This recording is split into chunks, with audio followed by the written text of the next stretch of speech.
Welcome to రాజనీతి. ప్రముఖ రచయిత, సాహితీవేత్త, జర్నలిస్టు, తెలుగు యూనివర్సిటీ, సెంట్రల్ యూనివర్సిటీల్లో ప్రొఫెసర్గా పనిచేసిన పెద్ది రామారావు గారు చాలామందికి తెలుసు.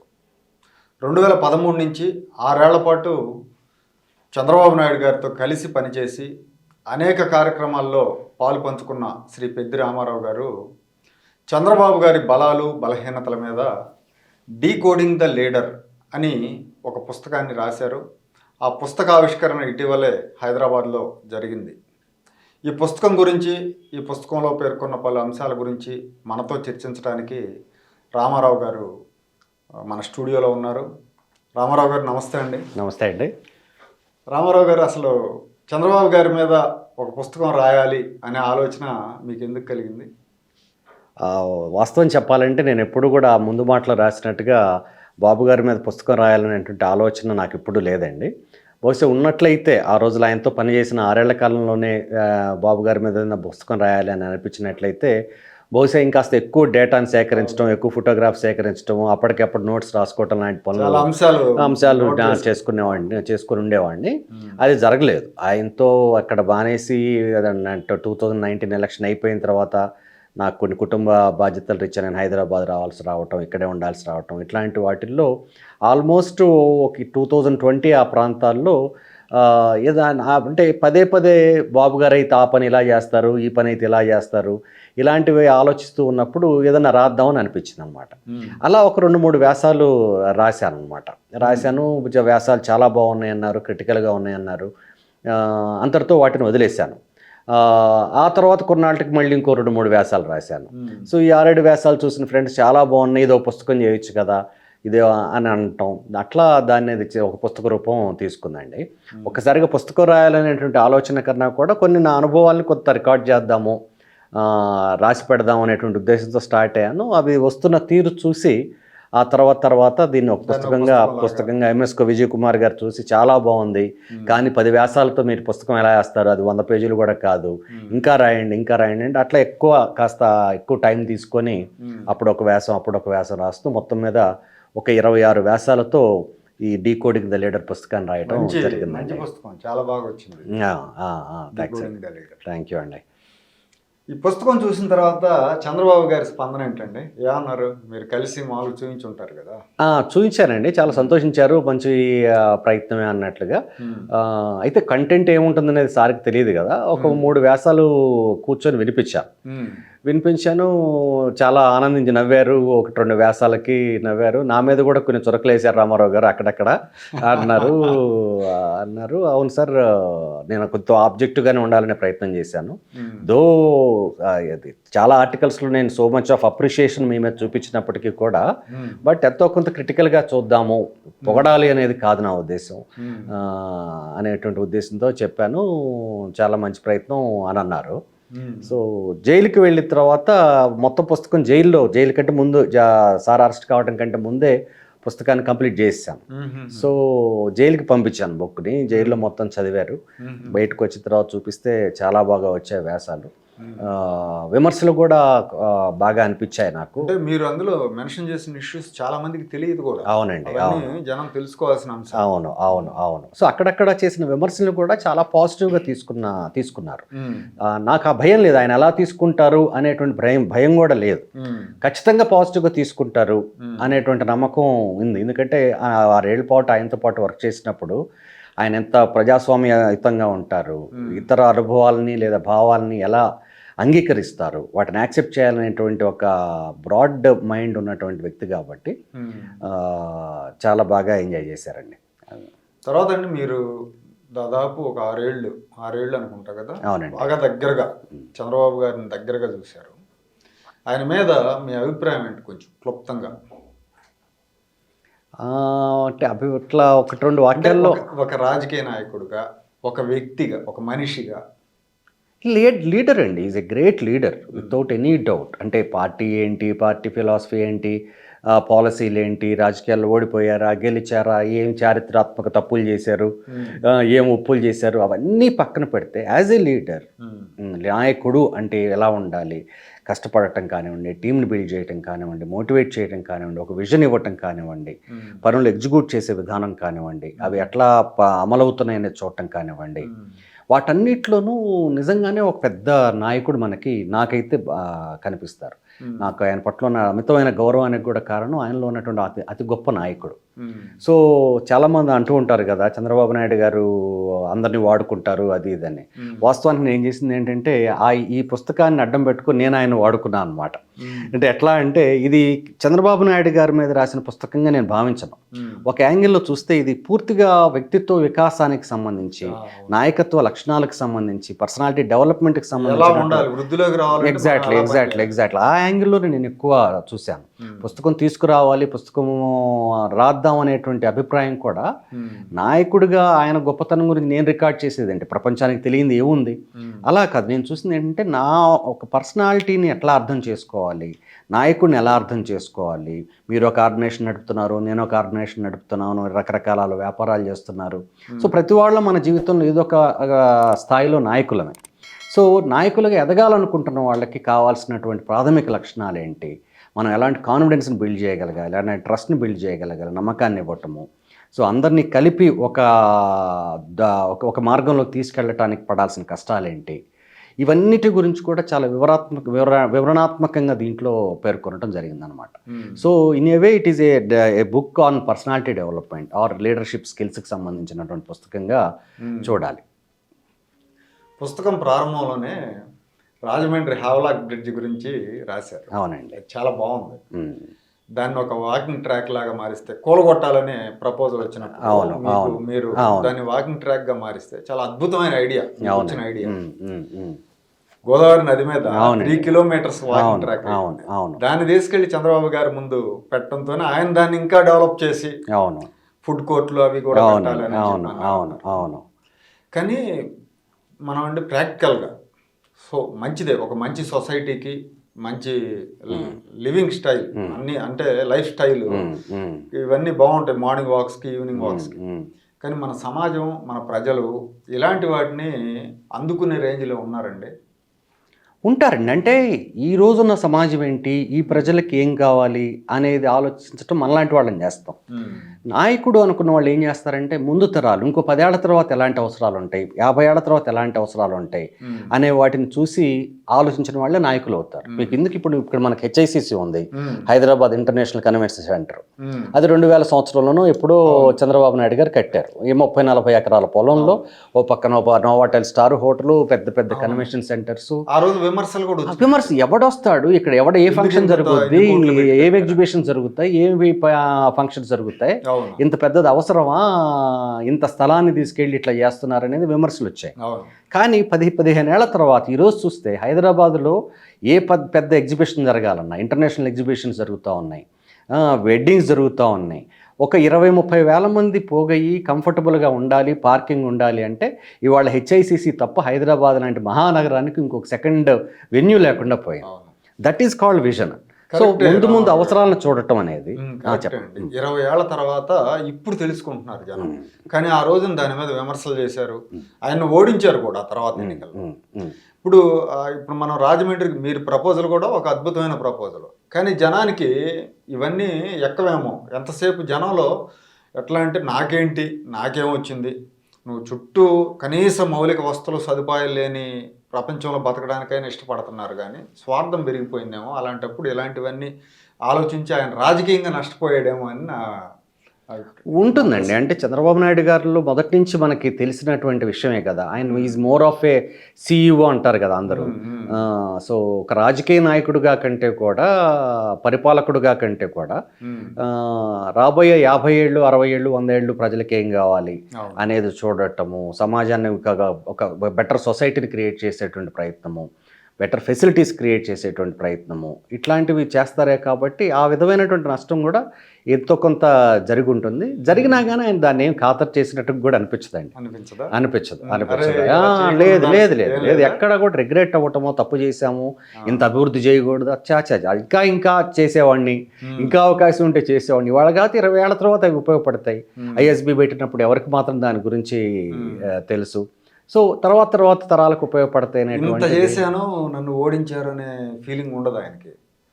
నేను ఎప్పుడు గమనించలేదండి అది. నాకు ఎప్పుడు కూడా మనం హైదరాబాద్ తీసుకుంటే అవునండి. ఇప్పుడు మీరు చెప్పిన హెచ్ఐసిసి కావచ్చు, లేదంటే సైబర్ టవర్స్, ఐఎస్బి, ఇవన్నీ పెద్ద పెద్ద ఇన్స్టిట్యూట్స్ ప్రతిష్టాత్మకమైనవన్నీ వచ్చినాయి.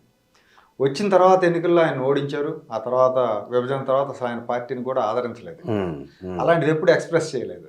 ఇంత చేసి ఉన్నదండి ఆయనకంటే నన్ను ఓడించారు అనేది. నేను ముందు మాటలు మీకు అదే రాశాను. అంటే ఇది ప్రజల తప్పు, ఇంత గొప్ప నాయకుడిని ఓడిస్తారా అనే దాన్ని కూడా ఆయన అంగీకరించదు. ప్రజల తప్పు ఏమి ఉండదు, అది వాళ్ళకి ఒక చాయిస్. డెమోక్రసీ 5 ఏళ్లకు ఒకసారి వాళ్ళ ఎన్నికలకి ఓటు వేయాలి, వాళ్ళకి ఇష్టమైన నాయకుడిని ఎన్నుకుంటారు. ఆ ప్రాసెస్లో జరిగిందే తప్ప ఇదో ప్రజల తప్పని, ప్రజల తప్పుపట్టడాన్ని కూడా ఆయన ఎప్పుడు ఇష్టపడరు. ఆయన ఎప్పుడు అనేది మన కమ్యూనికేషన్ వీక్గా ఉంది, అవతల వాళ్ళ కమ్యూనికేషన్ బెటర్గా ఉంది అనేది చెప్తారు తప్ప.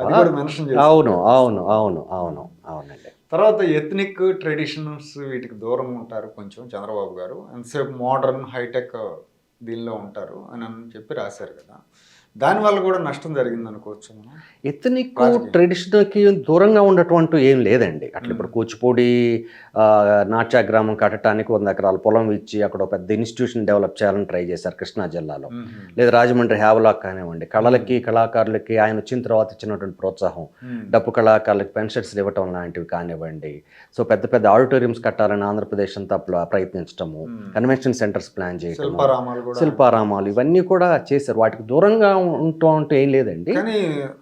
దాన్ని ఉంటుందండి, అదంటే క్రియేట్ అయిన పిల్లలు ఎగ్జాక్ట్ కమ్యూనికేట్ చేయడం, దాన్ని ఇంకా గ్రాండ్యూర్లో చూడటం. ఫర్ ఎగ్జాంపుల్ మీరు ఒక శిల్పారామం కడదాము సార్, ఒక 10 ఎకరాల్లో ఒక అందమైన గ్రామాన్ని కడదాము, ఒక డాన్స్ ఇన్స్టిట్యూట్ పెట్టడానికి ఎంత కావాలండి స్థలం?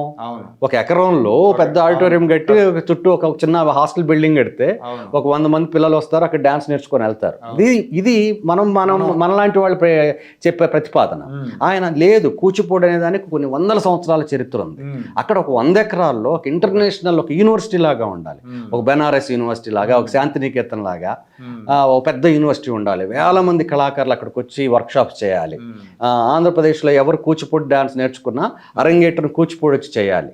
ఇట్లాంటి విజువల్స్, ఇట్లాంటి విజన్తో ఆయన ముందుకెళ్తారు. కాబట్టి కొంత ట్రెడిషన్కి వాటికి కల్చర్కి దూరంగా ఉంటారనేటువంటి అభిప్రాయం కలుగుద్ది. కానీ వాటిని కూడా ఎంతో ఆదరించినటువంటి వ్యక్తిగానే చెప్పుకోవాలండి.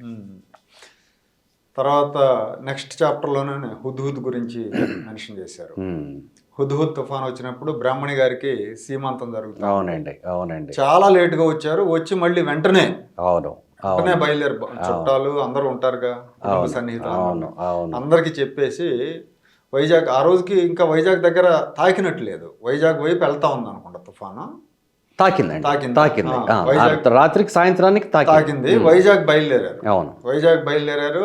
అక్కడ వాతావరణం బాగలేదంటే రాజమండ్రిలో దిగిపోయి బై రోడ్ వెళ్ళారని చెప్పారు. అదే సమయంలో ప్రతిపక్ష నాయకుడు జగన్మోహన్ రెడ్డి ఇక్కడ హైదరాబాద్ ఏఎంబి మాల్లో సినిమా చూస్తూ ఉన్నారు. ఆంధ్రప్రదేశ్ వణికిపోతా ఉన్న టైంలో, అపార్ట్మెంట్లు ఊగిపోతున్న టైంలో ఆయనేమో అక్కడికి వెళ్తే ఈయనేమో ఇక్కడికి వెళ్ళారు. మీకు ఎలా అనిపించింది ఈ 2 సంఘటనలు చూశాక? మీకు రెండో సంఘటన మీద నాకేం అభిప్రాయం లేదండి.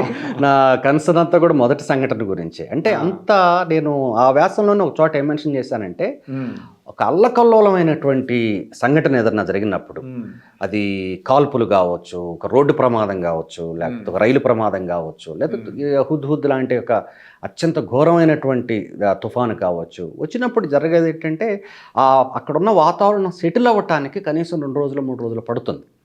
రైట్.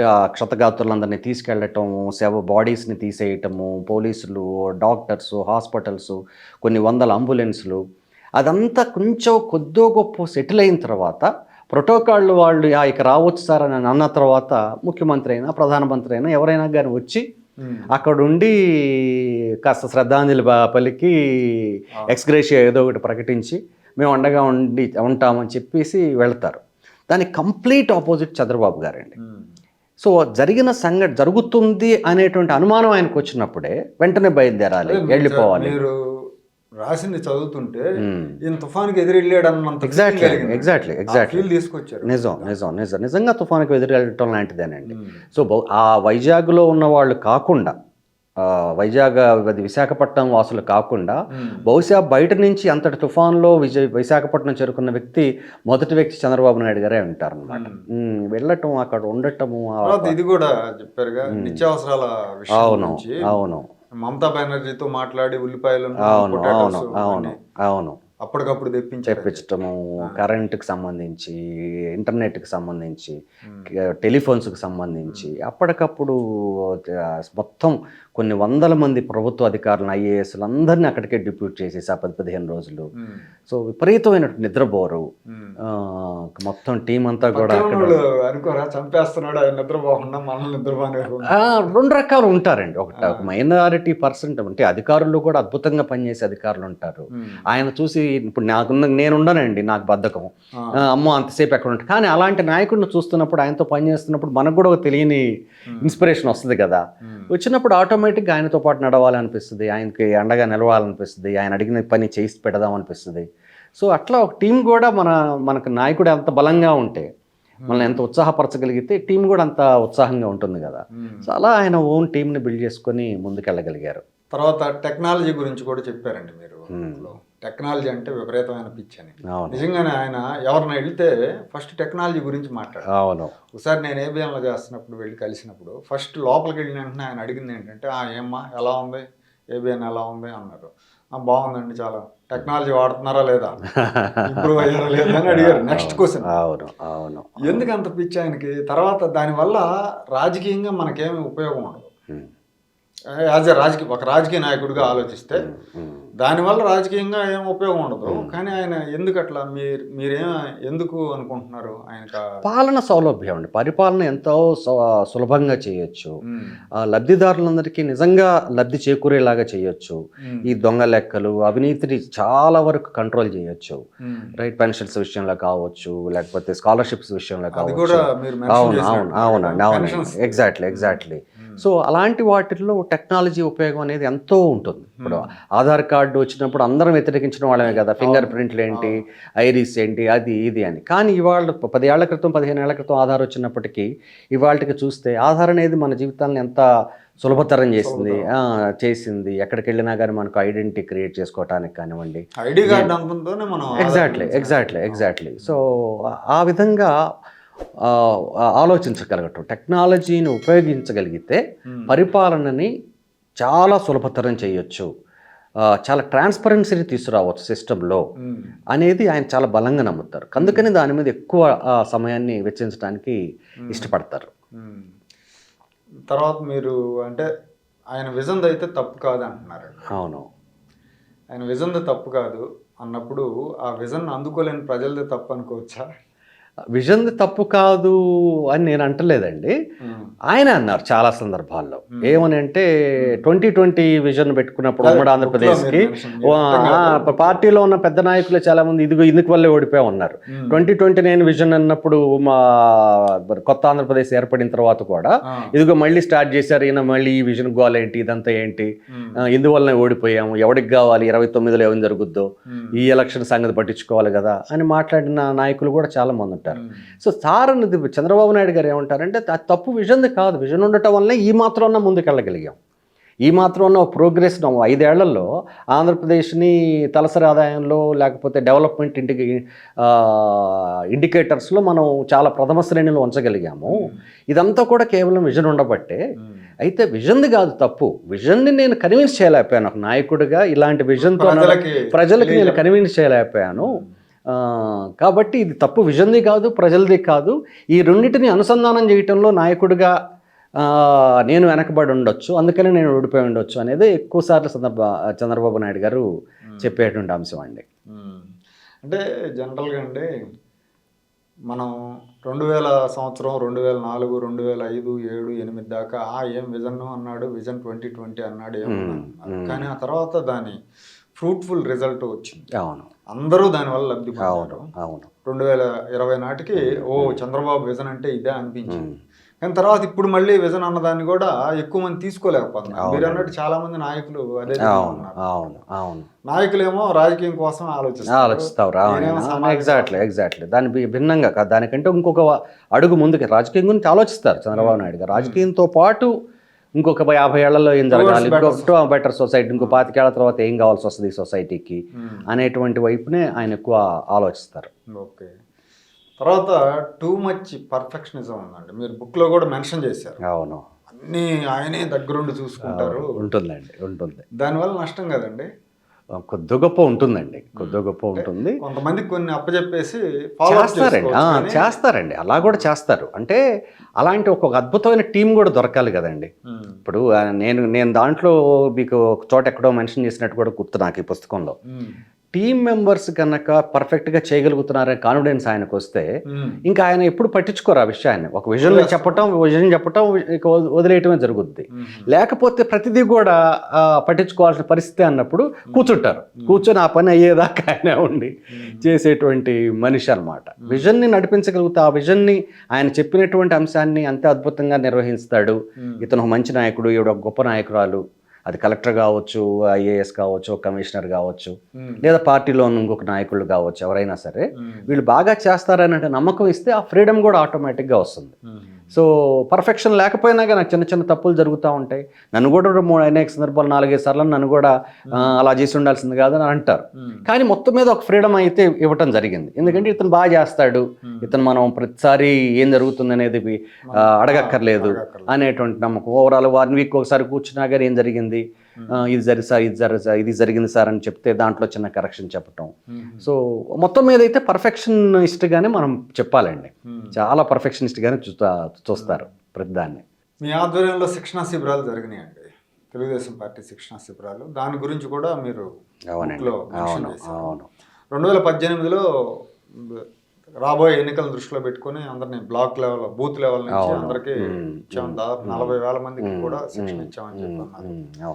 కానీ ఎందుకు ఎన్నికల్లో ఓడిపోవాల్సి వచ్చింది? ఇంత పకడ్బందీగా ట్రైనింగ్ క్లాసెస్ పెట్టి క్యాడర్ను సమాయత్తం చేసి వెళ్ళినా కూడా ఓడిపోయాము అంటే మన శిక్షణలో ఏమన్నా తేడా ఉందా, మనం చేసింది చెప్పుకోవటంలో తేడా వచ్చిందా, లేకపోతే అసలు జనానికి చంద్రబాబు గారి మీద మొహం మొత్తం ఒకసారి జగన్మోహన్ రెడ్డిని చూద్దాం అనుకునే కారణం ఏముంటుందా? పార్టీ సమాయత్తంగా లేకపోవటం వల్లనో, పార్టీ కార్యకర్తలు పనిచేయకపోవటం వల్లనో ఆ ఎన్నికలు ఓడిపోలేదండి. పార్టీ అంత బలమైనటువంటి పార్టీ కనుకనే ఆ మాత్రం పర్సంటేజ్ ఓటింగ్ అన్న అంత పెద్ద వేవ్లో కూడా 150 సీట్లు కోల్పోయే అంత వేవ్లో కూడా మీకు ఆ 39% 40% ఓటింగ్ని నిలబెట్టుకోగలిగిందంటే ఎవరి వల్ల అది సాధ్యమైంది? కేడర్ వల్లనే, కేడర్ యొక్క చైతన్యం వల్లనే. దాంట్లో ఏం సెకండ్ థాట్ లేదండి. సో పార్టీ యొక్క నాయకత్వం యొక్క లోపం వల్ల పార్టీ విఫలం కాలేదు. అక్కడ విఫలమైంది ప్రభుత్వం మీద ప్రజలు పెట్టుకున్న ఆశలో ఉన్న విఫలమై ఉండాలి. లేకపోతే ఇంతకంటే అదొక అద్భుతమైనటువంటి ఉన్న ప్రభుత్వం కంటే మేము బెటర్గా చేస్తామనేటువంటి ఒక నమ్మకాన్ని అవతల వాళ్ళు ఇచ్చుండారు. కాబట్టి దానివల్ల ఓడిపోవటమే తప్ప పార్టీ వీక్ అవ్వటం వల్లనో శిక్షణ పొందినటువంటి కార్యకర్తల యొక్క లోపం వల్లనో కానే కాదు. చాలా అద్భుతంగా మాకు ఫీడ్బ్యాక్ వచ్చేది. మేమేదో ఒకరినే ఒక క్లాస్ చెప్పేసి వెనక్కి రావటం కాకుండా వాళ్ళు ఫీడ్బ్యాక్ తీసుకునేవాళ్ళం. ఏ క్లాస్ బాగుంది, ఏ క్లాసెస్ బాగాలేవు అనేది వాళ్ళలో వచ్చిన మార్పు మాకు అర్థమవుతూ ఉండేది. అన్ని కులాలని, అన్ని వర్గాలని కలుపుకుపోవటం గురించి మాట్లాడేవాళ్ళం, కుల వివక్షత గురించి మాట్లాడేవాళ్ళం, లింగ వివక్ష గురించి మాట్లాడేవాళ్ళం, అందరినీ ఎలా కలుపుకుపోవాలో మాట్లాడేవాళ్ళం, లబ్ధిదారులకు ఎలా చేదోడు వాదాడుగా ఉండాలనేది చెప్పేవాళ్ళం, ఆధిపత్యాన్ని చూపించిన వాడే అసలైన నాయకుడు అని చెప్పి మాట్లాడేవాళ్ళం. అవన్నీ కూడా చాలా బలంగా ప్రజల్లో తీసుకెళ్ళగలిగామండి నాయకుల్లో. డెఫినెట్గా అది 3 రోజులు 4 రోజులు జరిగిన శిక్షణా కార్యక్రమాలు అయిన ఒక్కొక్క బ్యాచ్కి చాలా బలంగా జరిగింది. థాట్ ప్రాసెస్లో డెఫినెట్గా మార్చగలిగాం, డెఫినెట్గా ఒక మార్పునైతే చూపించగలిగాం. మీరు బుక్లో ఇంకోటి కూడా రాశారు, ఏంటంటే రాజకీయ నేపథ్యం లేని వాళ్ళకు కూడా అవకాశాలు వచ్చినాయి అని. కానీ తెలుగుదేశం పార్టీలో అండి నాకు తెలిసినంత వరకు ఎన్టీ రామారావు గారి టైంలో అలాంటి అవకాశాలు వచ్చినాయి. యువకుడు ఉత్సాహవంతుడు చదువుకున్నాం అంటే టక్కన పిక్ చేసి టికెట్ ఇవ్వడం ఇలాంటివి జరిగింది. అలాగే బాబు గారు కూడా తొలినాళ్ళలో బాగానే ఎంకరేజ్ చేశారు. ఈవెన్ 1999లో కూడా ఆయన తటస్థులు అని చెప్పి కొంతమంది మేధావుల్ని, డాక్టర్లు, ప్రొఫెసర్లు, జర్నలిస్ట్ కాలువ శ్రీనివాసులు ఇలాంటి వాళ్ళందరూ తీసుకొచ్చారు. కానీ తర్వాత కాలంలో తెలుగుదేశం పార్టీలో ఎస్పెషల్లీ అది జరగలేదండి.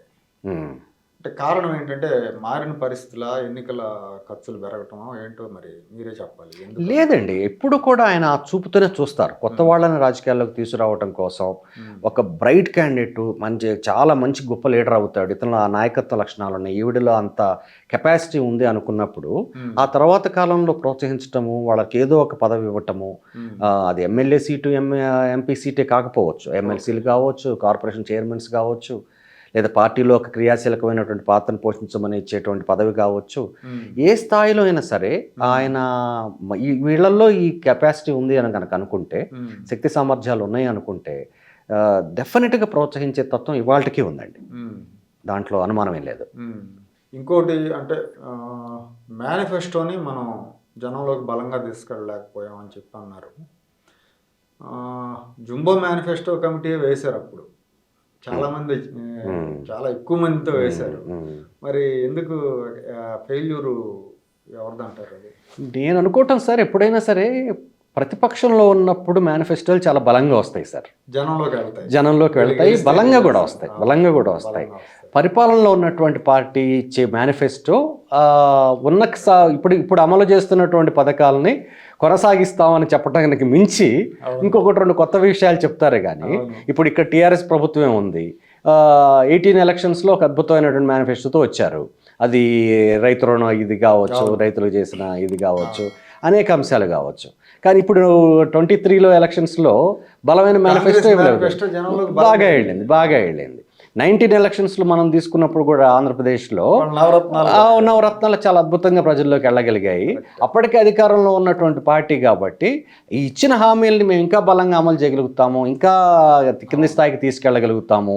ఇంకోటి ఏదన్నా చేస్తాము అని చెప్పినా ఇప్పుడు దాకా పవర్లో ఉన్నారు కదా, మీరు ఇప్పుడు చేయొచ్చు కదా అనేది. అవును. మీరు ఈ మాట అంటే నాకు గుర్తుకు వస్తుంది, 2009లో రాజశేఖర రెడ్డి గారు కొత్త హామీలు ఏమి ఇవ్వకుండా ఎలక్షన్కి వెళ్ళారు. అవును గెలిచారు కూడా. ఎగ్జాక్ట్లీ. సో ఎప్పుడైనా అధికారంలో ఉన్న పార్టీ మేనిఫెస్టోని పెద్దగా పట్టించుకోదు, అలా పట్టించుకున్నట్లయితే ఇంకా చాలా మంచి రిజల్ట్ వచ్చేదండి. సో నవరత్నాలు అనేది ఎంత బాగా ప్రజల్లోకి వెళ్ళగలిగిందో, అలానే ఇది కూడా తెలుగుదేశం మేనిఫెస్టో కూడా అంతే బలంగా తీసుకురాగలిగితే నిజంగా ఉపయోగం ఉండేది. తర్వాత చంద్రబాబు గారి ప్రసంగాల విషయానికి వద్దామండి. వాటి గురించి కూడా మీరు మెన్షన్ చేశారు. ప్రసంగంలో చాలా ఎక్కువ విషయాలు చెప్పాలని ఆయన తాపత్రయపడతా ఉంటారు అని చెప్పి, దానివల్ల ఏది జనానికి ఎక్కదనేది. ఫోకస్డ్గా మాట్లాడండి ఒకటి రెండు ఇష్యూస్ మీద అని ఎప్పుడు చెప్పలేదా మీరు? చెప్పడం జరిగిందండి. వారికి చంద్రబాబు నాయుడు గారిలో ఉన్న గొప్పతనం ఏంటంటే, ఈడేవాడు నాకు చెప్పేది అనేటువంటిది ఎప్పుడూ ఉండదు. ఆ గౌరవం ఇచ్చేవాళ్ళు, చెప్పిన సలహాని ఎంతో గౌరవంగా ఎంతో ఇష్టంగా స్వీకరించేవాళ్ళు. తప్పకుండా రామారావు గారు అలాగే చేద్దామని అనేవాళ్ళు. నేను కొన్ని సందర్భాల్లో ఏం చేసేవాడిని అంటే, బిగినింగ్లో ఉపన్యాసం యొక్క లెంత్ మొత్తాన్ని కూడా లెక్కగట్టి, సార్ ఈ ఉపన్యాసం మీద 57 నిమిషాల 40 సెకండ్లు వచ్చింది, 25వ నిమిషం దగ్గర నుంచి కాస్త ఉత్సాహం తగ్గింది, ఇట్లా రాసి నోట్స్ ఇచ్చేవాడిని. చాలా ఇష్టంగా చదివేవారు. నెక్స్ట్ మీటింగ్లో ఎదురుగా వెళ్ళి కూర్చునేవాడిని, ఇంకేదన్నా నేను నన్ను చూసన్నా ఆపుతారేమో అని. ఉండేది ఉపయోగం 50 నిమిషాలు మాట్లాడింది ఆయన సాటిస్ఫై ఉండేది. ఎంతో కొంత తగ్గించగలిగే వాళ్ళు మార్చుకునే ప్రయత్నం చేస్తారు. కానీ ఆయన మనస్తత్వం ఎలా ఉంటుందంటేనండి, నేనే చెప్పాలి విషయాలు, ఈ విషయాన్ని నేను కమ్యూనికేట్ చేయాలి, ఒక 10 సార్లు చెప్తే తప్ప ఎంత మనసుల్లోకి వెళ్ళదు ప్రజల్లోకి అనేది, ఆ రిపిటేటివ్ నేచర్ని బాగా ఇష్టపడతారు. ఒకటే విషయాన్ని పదే చెప్పడం వల్ల ప్రజల్లోకి వెళ్ళగలుగుతుంది. కొంతమందికి ఈసారి వెళ్ళొచ్చు, రెండోసారి ఇంకొంతమందికి వెళుతుంది. కాబట్టి ప్రతి విషయాన్ని విపులంగా చెప్పాలి అనేటువంటి ప్రయత్నం ఎక్కువ సందర్భాల్లో చేస్తారు. చంద్రబాబు గారు బాగా మాయ చేస్తారు, మెస్మరైజ్ చేసేస్తారని చెప్పి రాశారు. అవును. అంటే నాకు అన్యాయం జరిగిందనో, లేదా నాకేదో పని కావాలనో ఒక ఆగ్రహంతో ఉన్న నాయకుడిని అతను బయట చిందులు దొక్కి లోపలికి వెళ్ళి సైలెంట్ అయిపోయి కూల్ అయిపోయి వచ్చేస్తారు, అంత ఇది చేస్తారని చెప్పి రాశారు. కానీ ఈయనతో విభేదించి బయటికి వెళ్ళిన వాళ్ళు మాత్రం చాలా దారుణంగా మాట్లాడతారు ఈయన గురించి. బయట పబ్లిక్గా మీడియా ముందు మాట్లాడతారు, ఆఫ్ ద రికార్డ్ కూడా మాట్లాడుతూ ఉంటారు. అది ఎక్కడ వస్తుంది? ఆయన మెస్మరైజ్ చేసే నాయకుడైతే వీళ్ళు అలా మాట్లాడకూడదు కదా. లేదండి, అది అట్లా ఎట్లా చూడాలంటేనండి, ఆయనలో ఆ కమ్యూనికేషన్ని, ఆ 1-to-1 కమ్యూనికేషన్ని, ఆ ఇంటర్పర్సనల్ కమ్యూనికేషన్ అంత బలంగా ఉంచుతారు కాబట్టి ఇన్ని సంవత్సరాల పాటు ఆయన అంత గొప్ప నాయకుడిగా మిగలగలిగారండి. నిజంగా అందరూ బయటికి వెళ్ళి ఆయన విమర్శించే వాళ్ళు అయితే ఆయన అట్లా ఉండరు. సో ఆయనని సమర్థించేవాళ్ళు, ఆయన ప్రేమించేవాళ్ళు, ఆయన నాయకత్వాన్ని మనస్ఫూర్తిగా అంగీకరించే వాళ్ళు ఇప్పటికీ అనేక మంది కొనసాగుతూ ఉన్నారు. బయటికి వెళ్ళి తిట్టడంలో ఉన్నటువంటి ప్రధాన రీజన్స్ ఏంటంటే అవి వేరే కారణాలు. అంటే ఇంకో పార్టీలో చేరటం వల్ల కావచ్చు, ఆర్థికపరమైన ప్రయోజనం కావచ్చు, లేకపోతే ఇంకా ఏదైనా ప్రయోజనాలు కావచ్చు, ఇంకోటి ఏమి చేయలు, ఏమి ఇంకొక వ్యాసం కూడా ఉంటుంది. ఆయన కొడతాడనే భయం ఉంటే అది వేరు. కొట్టకపోయినా ఆయన కోపం వస్తుంది, ఆయన హర్ట్ అవుతారు. హర్ట్ అయితే ఎందుకు చంద్రబాబు నాయుడు గారిని హర్ట్ చేయటం, ఎందుకు ఆయన కోపం తెప్పించడం, రేపొద్దున్న ఎదుగుదలకి ఇది భంగం కలిగిస్తుంది అనేటువంటి అభిప్రాయం ఉందనుకోండి, ఉన్నప్పుడు అంతగా మాట్లాడరు. ఆయన ఏమి పట్టించుకోడు ఇవి అనేటువంటి ఇంప్రెషన్ నాకు వచ్చినప్పుడు అంటారు. కాబట్టి ఇప్పుడు నాలాంటి వాడు కూడా బయటకు వచ్చేసి మైక్ కెమెరా కనపడగానే ఇది ఆయన అట్లాంటి ఆయన ఇట్లాంటి ఆయన ఏదో మాట్లాడేసేస్తే సరిపోతుంది అనుకుంటారు, which is not true. So ఈ రెండింటికి సంబంధం లేదండి. ఆయన అంత గొప్ప నాయకుడిగా మిగలటానికి ఇంతమంది పారిశ్రామికవేత్తలు, నాయకులు, పార్టీలు, జాతీయ స్థాయిలో ఆయన గుర్తింపు రావడానికి ఆయనలో ఉన్నటువంటి ఆ ఇంటర్పర్సనల్ కమ్యూనికేషన్ స్కిల్సే చాలా బలమైనవని నేను నమ్ముతాను. తర్వాత కరప్షన్ గురించి, అధికారుల గురించి కూడా మధ్యపట్ల సూర్యప్రకాష్ గారితో ఒక డిస్కషన్ చెప్పి అన్నారు కదా. అవును, యాక్చువల్గా అది చాలా వ్యాలిడ్ పాయింట్ అండి ఆయన చెప్పింది సూర్యప్రకాష్. అవును, ఇప్పుడు నాయకుడు ఉండేది 5 ఏళ్ళే. అవును, 5 ఏళ్ళలో ఒకవేళ కరప్షన్కి వెళ్ళినా మళ్ళీ సగం ఖర్చు పెట్టాలి. అవును, ఈ అధికారి 30 ఏళ్ళు ఉంటాడు. అవును, జవాబుదారీ ఉండదు. ఎవరి మీద ఇప్పుడు నాయకుడి మీద ఏదైనా చేస్తే చంద్రబాబుకి చెప్పొచ్చు అనే భయం ఉంటుంది, జగన్మోహన్ రెడ్డికి చెప్పొచ్చు అనే భయం. అసలు ఇక్కడ ఎవరిని పట్టించుకోలేదు. ఏముండదు. ఎందుకు అట్లా అంటే నాకు చదివినాక అనిపించిందండి, ఈ దేశం సగం ఇట్లా నాశనం కావడానికి బ్యూరోక్రాట్స్ ఏమో అవినీతి, కరప్టెడ్ అందరూ కాదు అనిపించింది. రెండో విషయం ఏంటంటే ఇవాళ ముఖ్యంగా మనం ఆంధ్రప్రదేశ్లో చూస్తూ ఉంటే, ఈవెన్ దేశంలో కూడా సాగిలు పడిపోయారు పాలకులకి. అక్కడ మోడీ ప్రభుత్వానికి కానీ, ఇక్కడ జగన్మోహన్ రెడ్డి ప్రభుత్వానికి కానీ ఐఏఎస్లు, ఐపీఎస్లు వాళ్ళు నోట్లోంచి మాట రాకముందే వీళ్ళు చేసేసేట్టు అయ్యారండి. వాళ్ళు ఉండేది 5 ఏళ్ళు, లేకపోతే మళ్ళీ గెలిపిస్తే 10 ఏళ్ళు ఉంటారు. వీళ్ళు 30 ఏళ్ళు సర్వీస్ ఉంటుంది. వీళ్ళు ఎందుకు అట్లా మారిపోతున్నారు అంటే వాల్యూ సిస్టమ్స్లో వస్తున్నటువంటి మార్పు అండి. అంటే ఒక అధికారులనే కాదు, మొత్తం సమాజంలోనే వాల్యూస్ మారుతూ ఉన్నప్పుడు, వాటి స్థాయి తగ్గిపోతూ ఉన్నప్పుడు అన్ని ప్రొఫెషన్స్లోనూ, అది అధికారులనే కాదు, రాజకీయాలు అలా దిగజారాయి, అధికారుల యంత్రాంగం కూడా అలానే దిగజారుతుంది, మీడియా ఎలా అయితే దిగజారిందో మిగతా వాళ్ళు కూడా అట్లానే దిగజారుతారు. సో అన్ని వ్యవస్థల్లోనూ వస్తున్నటువంటి మార్పునే గానే చూడాలి తప్ప ఒక్క అధికారులనే మనం తప్పట్టడానికంటూ కూడా ఏమీ ఉండదు. సో నేను పర్టికులర్గా ఆ వ్యాసం రాయటానికి కారణం ఏంటంటే, బాబు గారి పనితీరుని ఎఫెక్ట్ చేయటం, దాన్ని ఇంప్లిమెంట్ చేయటంలో అధికారులు కూడా చాలా పెద్ద రోల్ ప్లే చేశారు. ఆయన విజయానికి కానివ్వండి, అపజయానికి కానివ్వండి, అధికారులు కూడా చాలా వరకు కారణం కదా. సో ఆయన డిపెండ్ అయ్యేది కూడా ఎక్కువ అధికారుల మీదే డిపెండ్ అవుతారు. సో వాళ్ళు చేసినటువంటి తప్పులు కూడా వాళ్ళు అల్టిమేట్గా బాబు గారు మోయాల్సినటువంటి పరిస్థితి వస్తుంది. సో ఆ విషయాన్ని ప్రజలకు అర్థం కావటం చెప్పడం కోసమే ఆ అధికారులు అనేటువంటి అంశం మీద సపరేట్గా ఒక వ్యాసాన్ని ఇప్పుడు మీరు అన్నారు కదా, అధికారుల మీద ఎక్కువ డిపెండ్ అవుతారు. అవును, అది నిజమండి. అవును, దానివల్ల నష్టమే ఎక్కువ జరిగిందని నేను అనుకుంటా. ఎందుకంటే చాలా చోట్ల, చాలా జిల్లాల్లో మనం చూస్తే కలెక్టర్లు, ఎస్పీలు మంత్రులకు కూడా మాట వినలేదు. అవును, వినాడు. 14-19 కాదు, 99-2004 మధ్యలో కూడా అలాగే జరిగింది. అవును, అవును. పూర్తిగా వాళ్ళు ఇచ్చే సమాచారాన్ని నమ్ముతారు, నాయకులు ఇచ్చే సమాచారాన్ని పక్కన పెడతారు అనేది కూడా ఒకటి ఉంది. ఇవాళ మనం చూస్తున్నాం, ఒక సాధారణ ఎమ్మెల్యే, ఎంపీపీ, ఈవెన్ మండలాధ్యక్షుడు కూడా కలెక్టర్ని, ఎస్పీని బెదిరిస్తున్నాడు అధికార పార్టీ. అవును, అవును, అవును, అవును. అది కరెక్ట్ కాదనేదే బాబు గారి భావన అండి. ప్రజాస్వామ్యంలో అధికారులకు ఇవ్వాల్సిన గౌరవం వాళ్ళకి ఇవ్వాలి, వాళ్ళ పనిని వాళ్ళు చేయించుకొని ఇవ్వాలి. ప్రజాప్రతినిధిగా మాకు ఈ పని కావాలండి, నేను మనం వెళ్ళి రిక్వెస్ట్ చేయించుకోగలగాలి తప్ప మనం వాళ్ళని బెదిరించడం అనేది చేయకూడదు. అప్పుడు పూర్తిగా వ్యవస్థే పని చేయదు అనేటువంటి దాన్ని ఇప్పటికి కూడా వారు బలంగా నమ్ముతారు. సో బ్యాలెన్స్ చేయటంలో, అధికారులని, పార్టీ ప్రతినిధులని బ్యాలెన్స్ చేయటంలో కొంత అటు ఇటు అయి ఉండొచ్చు తప్ప వాళ్ళకి ఇవ్వాల్సిన గౌరవం వాళ్ళకి ఇప్పటికీ ఇస్తారండి. అట్లా తీసి పక్కన పడేసి మీ ఇష్టం వచ్చింది చేసుకోండి, అధికారది ఏముంది, వాళ్ళు ఉంటాడు రేపు పోతాడు అనేటువంటిది నాకు తెలిసి మళ్ళీ రేపు అధికారంలోకి వచ్చిన తర్వాత కూడా ఆయన చేయరు. ఎందుకు మొన్న అంటే ఈవెన్ జైలుకి వెళ్ళిన తర్వాత కూడా ఇప్పుడు మొన్న రఘురామకృష్ణరాజు గారు ఒక పిటిషన్ వేశారు కదా, ఉమ్. మొత్తం 4.5 ఏళ్లలో జగన్మోహన్ రెడ్డి చేసిన అవినీతి మీద సిబిఐ విచారణ చేయాలని హైకోర్టులో ఒక పిటిషన్ అవును వేశారు. అవును. దానిలో 41 మంది ఐఏఎస్లు ఉన్నారు. ఉమ్. ఆయన దృష్టికి వెళ్ళినప్పుడు ఎందుకు అనవసరంగా 41 మందిని బుక్ చేయడం అని చెప్పి అన్నారు. యా. అంత జైల్లో ఉండి కూడా. అవును అవును. ఆ, ఆ, ఆ. అవునండి అవును, ఉంటుంది ఆయనలో అది. ఆ బ్యాలెన్స్ చేయటం అనేది చాలా ముఖ్యం. అది చేసేటువంటి ప్రయత్నం ఎక్కువ చేస్తారు. దాంట్లోనే ఆయన సఫరింగ్ అంతా ఉంటుందండి. మీరు తప్పు చేశారని తెలుసు, కానీ మీరు ముఖ్యమైన వ్యక్తి, మిమ్మల్ని హర్ట్ చేయకూడదు, అలాంటి తప్పును అంగీకరించకూడదు. సో ఆ బ్యాలెన్స్ చేయటంలోనే ఆయన ఎక్కువగా నష్టపోవటం లేకపోతే ఇబ్బంది పడటం జరుగుతూ ఉంటుంది.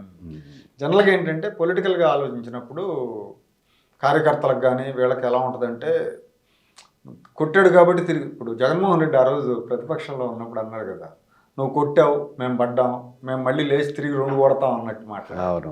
అలాంటివి బాగా నచ్చుతూ ఉంటాయి. అవును. లోకేష్ గారు ఆ విధమైన వ్యక్తి అండి, బాబు గారు కాదు.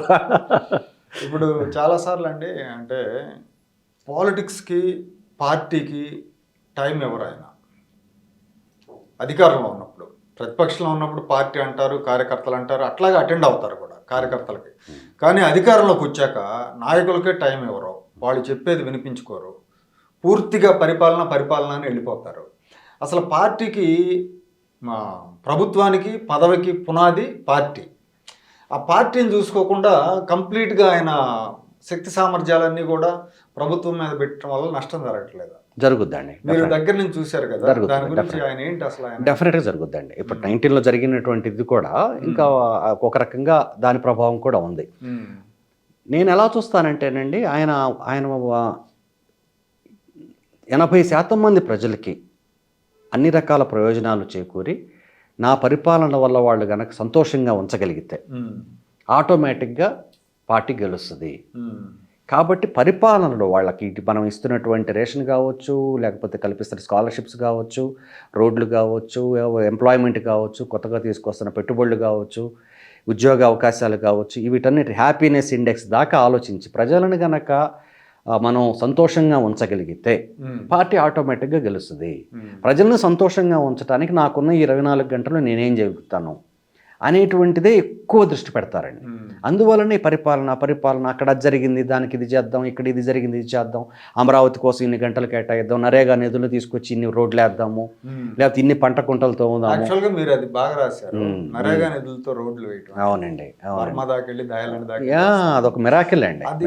దాన్ని చెప్పుకోలేకపోయారు. చేయలేండి. అవును అవును. ఈ దేశంలో ఎగ్జాక్ట్లీ లోకేష్ గారు కూడా అన్నారు, మా నిధులన్నీ నువ్వే తీసుకెళ్తున్నావు అని కేంద్ర మంత్రి. అవునండి, అవును అవును అవును. అది చెప్పుకోలేకపోయారు. ఎగ్జాక్ట్లీ.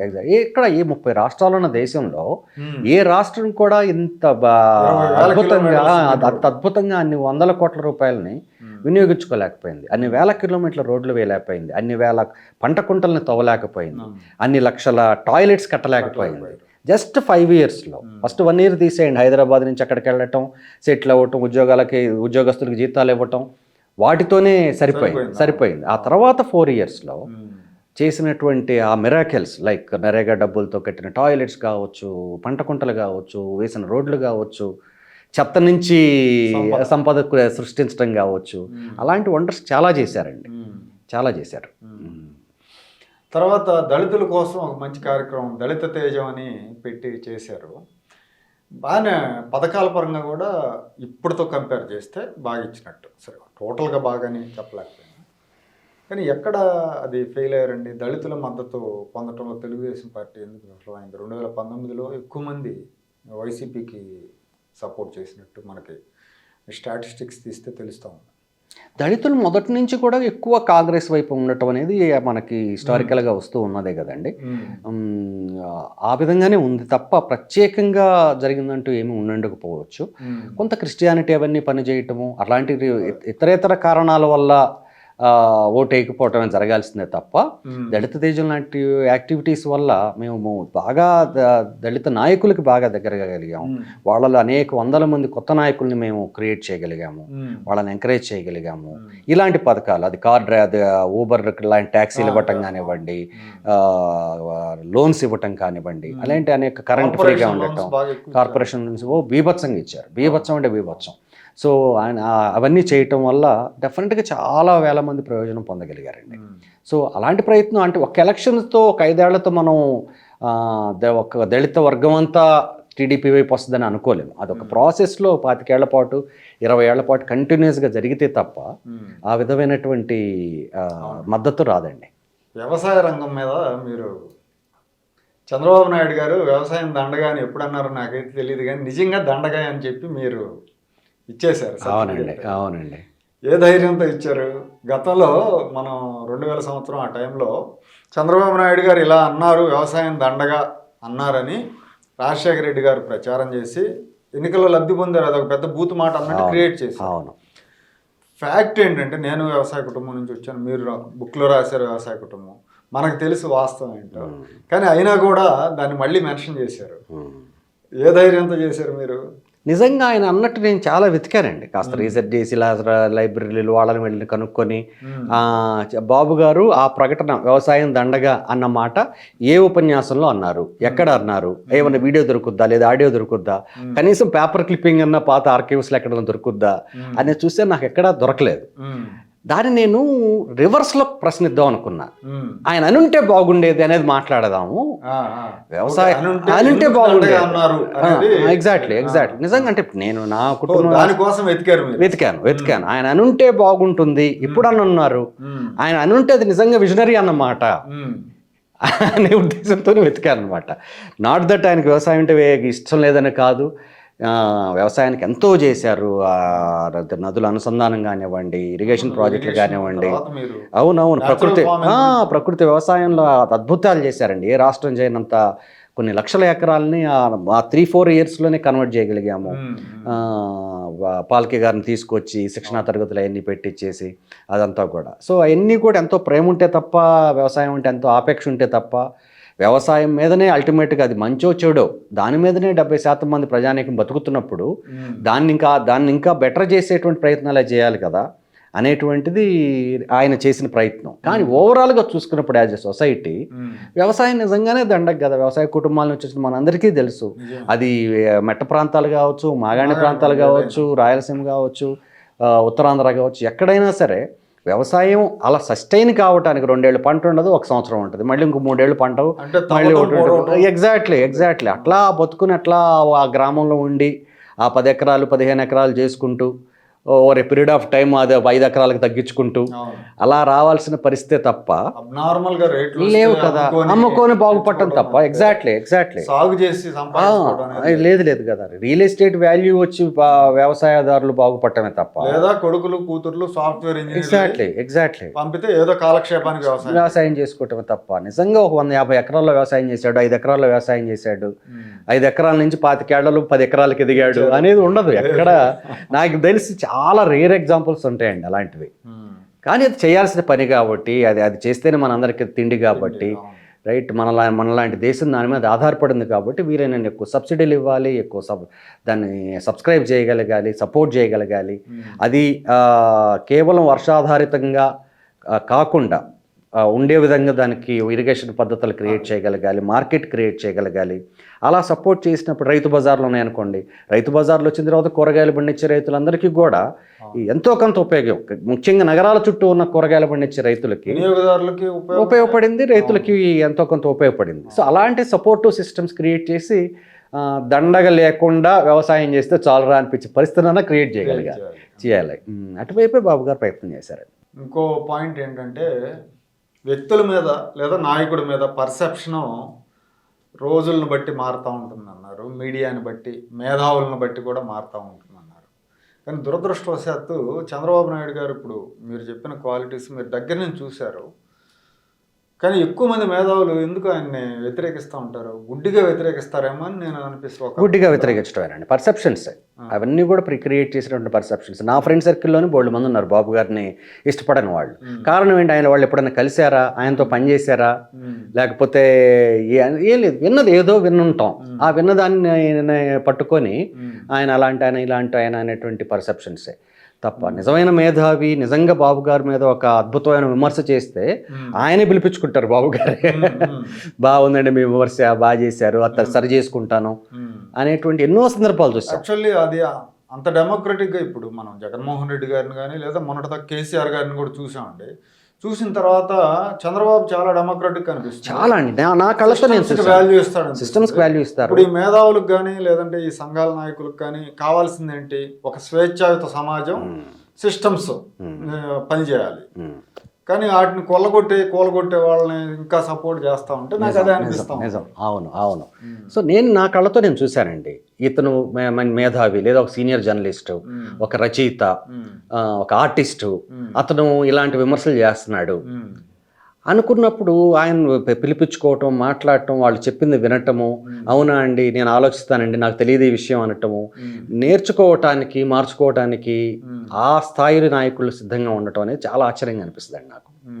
చాలా గొప్ప విషయం, అది గొప్ప లక్షణం కూడా. చంద్రబాబు నాయుడు గారు స్కెచ్ చేస్తే అసలు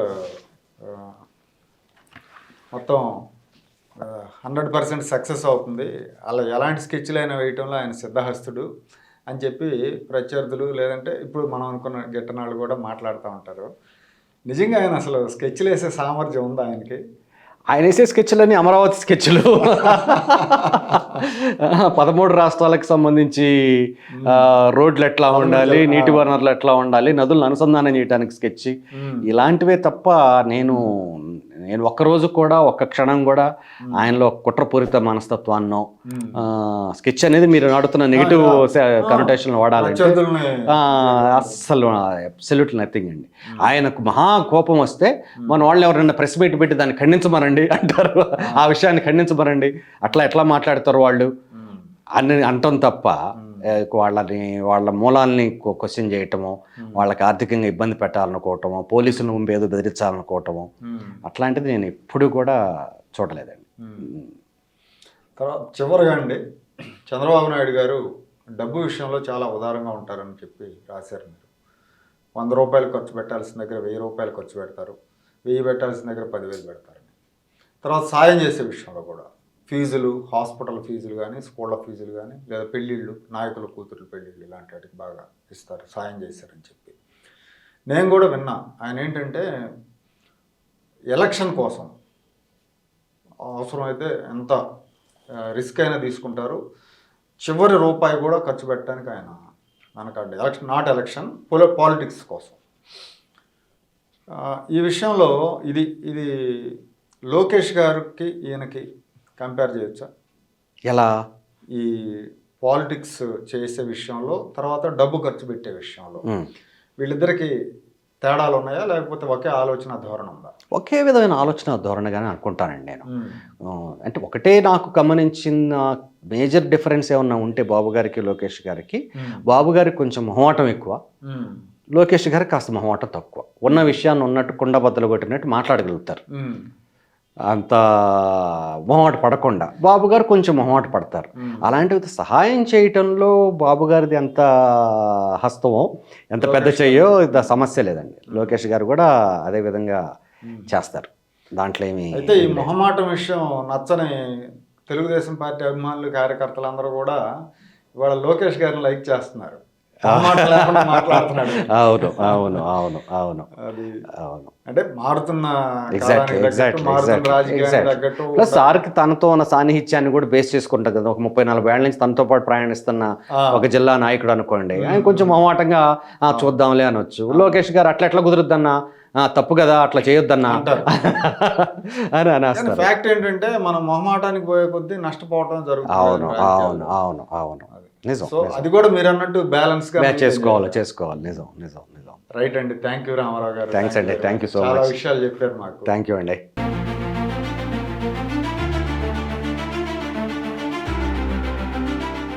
Like, share and subscribe to Rajaniti channel.